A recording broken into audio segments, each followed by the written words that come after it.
Bwana niko na David Kampisa bwana host wa kipindi cha Sports Extra tokea hapa Clouds FM. Bwana mambo vipi? Fresh. Uko vizuri? Mipango. Mambo yanaenda? Bwana fresh. Tupo. Pengine watazamaji wanatamani kufahamu dabi ya tarehe 8 itakuwaje mwanangu, sababu inaonekana kuna mshikeli sana ambao upo. Dabi itakuwa ngumu na very interesting kwa sababu nadhani kwa miaka kadhaa iliyopita dabi na sijui labda mimi ndo ninaweza kana tafsiri hivi. Kuna nyakati ambazo Yanga walikuwa ni timu ya daraja la kawaida, walikuwa timu ya kawaida. Walikuwa wanasumbua sana nani, wanasumbua sana Simba. Yaani kipindi ambacho Simba inachukua ubingwa misimu 4 mfululizo. Nadhani kwenye dabi ya Kariakoo ya ligi kuu Simba wameshinda mechi moja, nakumbuka golikipa alikuwa Ramadhani Kabwili, Yanga ya Mwenyezaera. Ndio mechi pekee ambayo Simba licha ya kwamba walikuwa wana kikosi bora, walikuwa wana dominate soka la Tanzania, wanachukua mataji kile wanavyotaka. Lakini Simba labda nisahihishwe na mdau. Mdau kama unaweza kunisahihisha nisahihishe bwana. Mimi ninachofahamu kwamba kwenye nyakati za mafanikio za Simba, Simba alimfunga Yanga mara moja, kama sio mara mbili. Kwa hiyo unapata picha kwamba Yanga ya kawaida imekuwa sumbufu sana dhidi ya Simba iliyokuwa bora. Lakini kwa Yanga iliyokuwa bora wameidominate sana pia. Yaani imekuwa tofauti kidogo, kwa Yanga wameidominate Simba. Sielewa. Yaani Yanga ilipokuwa bora pia ikaendelea kuwa na nguvu dhidi ya Simba. So sijui kuna kitu gani kinaendelea, lakini kwa sasa hivi tunazungumza Yanga ni bora, Simba na yenyewe imesogea kwenye ubora ambao walikuwa nao. Michezo ya mwisho wote wameshinda tena kwa magoli kuanzia 3. 3-3. Dese Mkwala akiwa na hat-trick.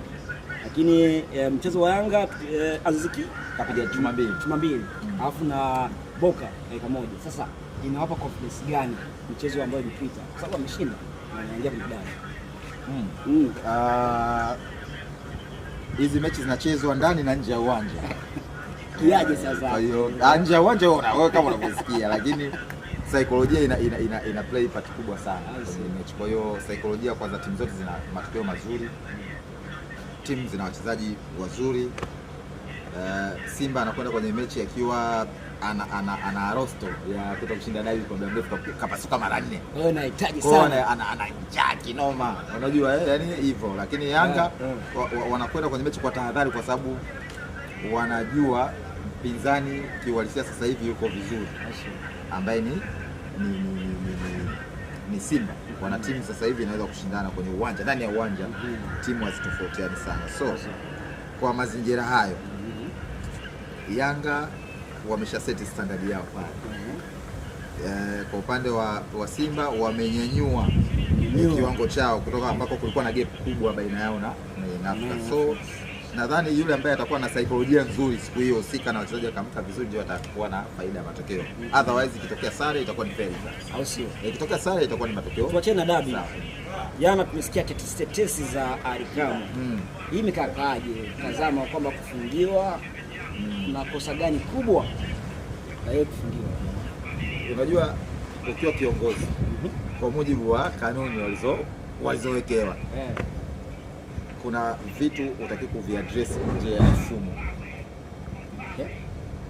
Sielewa. Yaani kuna vitu unapaswa, kama una malalamiko, kuna changamoto unapaswa kuaddress kwenye mifumo ya kiuongozi.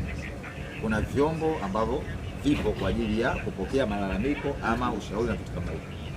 Sio kila malalamiko utali address kwenye platform nyingine. Kwa hiyo nadhani kitu ambacho kitamhukumu maybe kama ni kuna andiko ambalo alichapisha akiambia mamlaka, akikumbusha mamlaka itoe tamko. Inaonekana wachambuzi wanazungumza games za Simba kila zikiisha watu wanakuwa na story ya kuzungumza kwa issue za kiuamuzi. Kwa akaiambia mamlaka iamke ije kutoa tamko ikiwezekana. Sasa mamlaka imeamka, imetoa tamko, ingawa hajatoa tamko lolote tetesi, lakini naona kuitwa kwake kulikuwa ni kujibu lile andiko ambalo liliandika. So kimaadili ukiuka